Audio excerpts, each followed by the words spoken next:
Assalamu alaikum урматтуу көрөрмандар. Саламатсыздарбы? Бул биздин көчө. Мен ушундай тала жерде жашайм. Мына менин үйүм. Мына ушул жер менин үйүм. Маанай орточо. Өтө жакшы дей албайм. Маанай орточо эле. Апам ооруп атат, ачыгы. Дуа кылып койгула. Реанимацияда апа ооруганда, өтө катуу ооруганда мындай ич кечинмелер өтө жаман болот экен. Өтө катуу сынактан өтөт экенсиң. Мен мурда мынчалык ашушат кылган эмесмин көпчүлүккө. Мындай сочувствие кылсам деле, бирок өзүм андайга түшкөн эмесмин да. Чыныгы түштүм.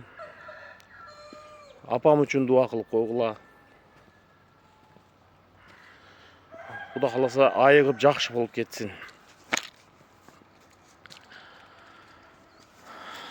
Бүгүн мына кыш 26-жыл биринчи видеолорумдан бири өзү. Тынч болуңуздар. 26-жыл жакшы өнүгүүдөн, адамдарга жакшылыктын жылы болсун.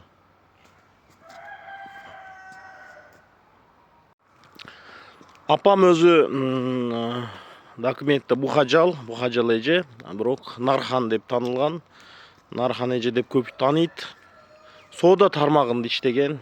Союз мезгилинде дагы, кийин дагы базарларда иштеди.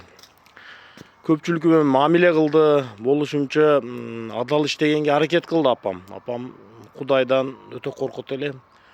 5 маал намазын таштабаган. Ар дайым Куранды тилават кылып турган.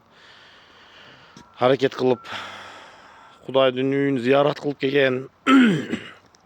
Өтө бир Кудайга умтулган аял өзү негизи. Көп киммен бир соода саттык кылып, же бир катачылык келтирген жерлери болсо, мындай кечиргиле түзөлүп кетсин. Кудай кааласа жакшы болот. Анча мынча андай нерселер дагы болгон. Жашоодо иш бар жерде, жумуш бар жерде катачылыктар деле кетет. Бирок ошого карабай көпчүлүгү алдагандар деле болгон. Апам өтө бир эмгек менен өскөн аял да. Тырышып, бизди чоңойтойн, бир камалын көрөйүн деген аял.